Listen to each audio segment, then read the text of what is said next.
काफ़ी देर पहले एक ट्रेन गई सी, ਹੁਣ ਇਹ ਵਾਪਸ ਆ ਗਈ ਹੈ। ਇਹ ਤਾਂ ਨਹੀਂ ਖੈਰ, ਇਹ ਕਈ ਤੇ ਕਈ ਹੈ। ਇਹਦੇ ਵਿੱਚ ਪਤਾ ਨਹੀਂ ਕਿਹੜੀ ਫਸਲ ਹੈ, ਜਾਉਣ ਲੱਗਦੇ ਨੇ।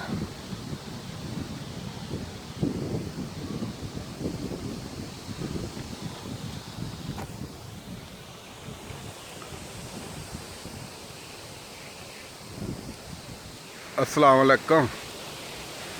अल्लाह आलिया तुहानू सारिਆਂ ਨੂੰ ना एक दुआ वास्ते गुजारिश हैगी है कि अल्लाह ताला पाकिस्तान दे विच खुशहाली लैके आवे और हर एक दुनिया के मुल्क दे विच ते पाकिस्तान नू ना एक चंगे हुक्मरान की जरूरत है, नेक ते सालिया, जिहड़ा पाकिस्तान नू इस गुरबत तो ना निजात दिला दे ते हर एक बंदे बंदे नू इंसाफ मिले।